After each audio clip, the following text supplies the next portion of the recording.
పవన్ కళ్యాణ్ గారు పిఠాపురంకి ఎంత మంచి చేసినా సరే వచ్చే ఎలక్షన్స్లో జనం ఓడించబోతున్నారా? ఒక వరల్డ్ క్లాస్ నియోజకవర్గంలా, ఒక వరల్డ్ క్లాస్ ప్రాంతంలా, ఒక స్మార్ట్ సిటీలా దాన్ని డెవలప్ చేసిన నియోజకవర్గాన్ని పవన్ కళ్యాణ్ గారికి ఓట్లు వేయడానికి పిఠాపురం ప్రజలు మొగ్గు చూపించారు. ఇది నేను అంటున్న మాట కాదు. కిరణ్ కుమార్ రెడ్డి గారు ఉమ్మడి ఆంధ్ర రాష్ట్రానికి సంబంధించినటువంటి చివరి ముఖ్యమంత్రిగా పనిచేస్తున్నారు, మాజీ ముఖ్యమంత్రి నల్లారి కిరణ్ కుమార్ రెడ్డి గారు కొన్ని మాటలు మాట్లాడినారు. సో ఆ మాట్లాడి విన్న తర్వాత మనం చెప్తాం.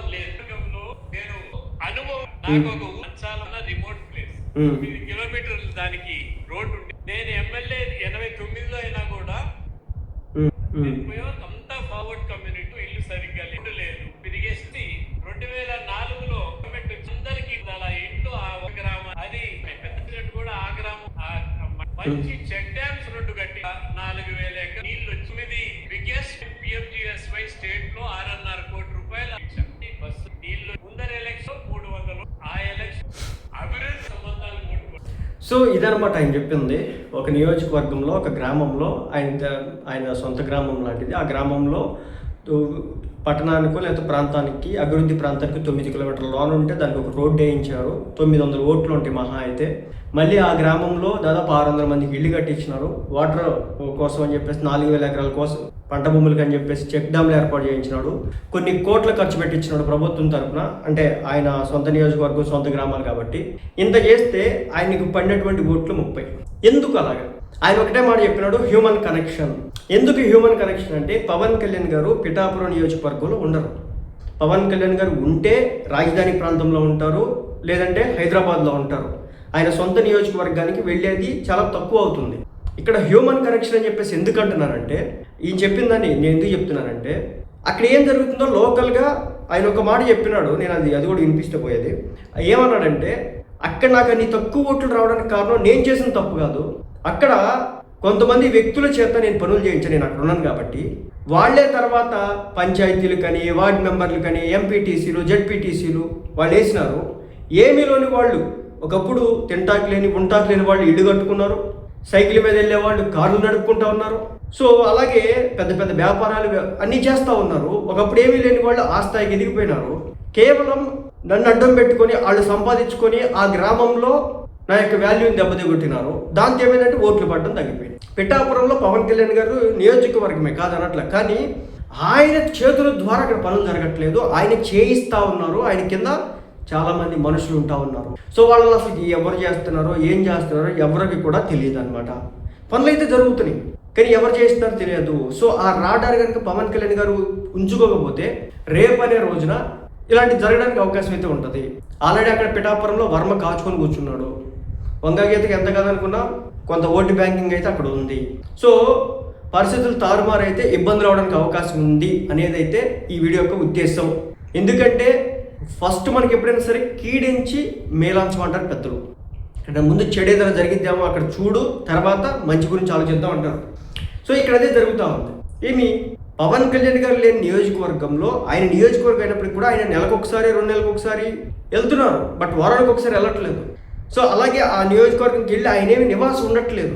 చంద్రబాబు నాయుడు గారికి కుప్పం పాతుకుపోయినారు. అక్కడ నారా లోకేష్ గారు ఈరోజు మంగళగిరిలో అన్ని పనులు చేస్తూ ఉన్నారు. మంగళగిరిలో ఆయన అండర్లోనే అంతా కూడా జరుగుతూ ఉంది. ఆయన్ని దాటి అక్కడ టీడీపీ నుంచి రాజకీయం చేసే వాళ్ళు ఎవరు కూడా ఉండరు. కానీ జనసేన పార్టీ విషయంలో అలా ఉందా? పవన్ కళ్యాణ్ గారి సొంత నియోజకవర్గంలో అలా ఉందా? చాలా జాగ్రత్తగా ఉండాల్సిన అవసరం అయితే ఉంది. ఎందుకంటే మనం ప్రీవియస్ డేటా చూద్దాం. 2019 ఎలక్షన్స్లో పవన్ కళ్యాణ్ గారు పోటీ చేసిన 2 నియోజకవర్గాలు ఓడగొట్టినారు, భీమవరం, గాజువాక. సో మనకి నమ్మకం లేదు కాబట్టి నేను ఇక్కడ కీడెంచుతున్నా. ముందు నమ్మకం లేదు కాబట్టి ఒకప్పుడు మనం ఓడగట్టినారు కాబట్టి మళ్ళీ మనం ఆ నియోజకవర్గంలోకి వెళ్ళకపోతే, ఇదే పిఠాపురం నియోజకవర్గంలో పవన్ కళ్యాణ్ గారు నెలకు ఒకసారి లేదంటే 2-3 వారాలకు ఒక్కసారి ఒక ట్రిప్ వేయకపోతే, లేదంటే కనుక ఇక్కడ నేను ఉన్నాను, ఇక్కడ మొత్తం నేనే చేస్తున్నాను అనేది బలంగా ప్రజలకు వెళ్ళకపోతే నష్టపోవడానికి అవకాశం అయితే ఉంది. నమ్మకం కోల్పోవడానికి అవకాశం అయితే ఉంది. అక్కడ ఉన్నటువంటి శక్తులు చిన్న శక్తులు కాదు. ఒకప్పుడు ఇండిపెండెంట్గా పోటీ చేసి గెలిచినటువంటి వ్యక్తి వర్మ గారు. రేపనే రోజున ఒకవేళ వర్మ గారు ఇప్పటికే అక్కడ ఇన్ఛార్జ్ పదవి నుంచి తీసేస్తున్నారు. ఎందుకంటే కొంచెం జనసేన వాళ్ళతో అక్కడ ఉన్నటువంటి వర్మ గారికి మధ్య విభేదాలు ఎక్కువ పెరిగిపోతూ ఉన్నాయి, ఆ గ్యాప్ పెరుగుతోంది. దాంతో ఆయన తీసినారు. రేపనే రోజున ఆయనకి పదవి రాదు, మాకు టీడీపీలో అనుకుంటే కనుక వైసీపీకి వెళ్ళిపోవచ్చు, మనం చెప్పలేము.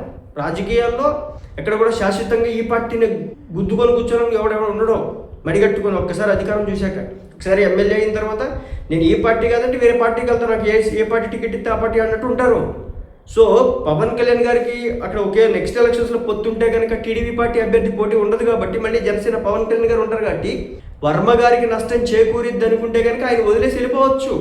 ఆ ఆస్పెక్ట్ ఆలోచిద్దాం ఒకసారి. అప్పుడేం జరుగుతుంది? ఆయన సామాజిక వర్గం ఓట్లు ఉన్నాయి. పవన్ కళ్యాణ్ గారు అక్కడ గ్రౌండ్లో తిరగకపోతే కనుక ఏం జరుగుతుంది? ఇనాగ్రేషన్స్కి వెళ్ళకపోతే కనుక కొంతమంది వ్యక్తుల మీద వాటిని వదిలేస్తే కనుక ఏం జరుగుతుందో మనం చెప్పలేం. కాబట్టి పవన్ కళ్యాణ్ గారు ఇది మన ఎవరు మాజీ ముఖ్యమంత్రిగా చేసినటువంటి కిరణ్ కుమార్ రెడ్డి గారు ఆయన నియోజకవర్గంలో ఆయన గ్రామాల్లో జరిగినటువంటి ఒక పని గురించి కేవలం ఆయన మంచి చేసినప్పటికీ కూడా కొన్ని వందల కోట్లు అక్కడ ఖర్చు పెట్టినప్పటికీ కూడా చివరిగా ఆయన ఓట్లు వేయడానికి అక్కడ ఉన్నటువంటి ప్రజలు ఆసక్తి చూపించలేదంటే హ్యూమన్ కరెక్షన్ అక్కడ మిస్ అయింది అనేది ఆయన చెప్పినటువంటి మాట. కాబట్టి పవన్ కళ్యాణ్ గారు కూడా ఈ హ్యూమన్ కరెక్షన్ మిస్ కాకూడదు అనుకుంటే కనుక పిఠాపురం నియోజకవర్గంలో ప్రతి నెలకొకసారి 15 లేదా 20 రోజులకు ఒకసారి ఒక ట్రిప్ వేసి ఏం జరుగుతుందనేది చిన్న సమీక్ష చేసుకోవాలి. లేదా నెలకు ఒకసారైనా పక్కాకి వెళ్ళాలి.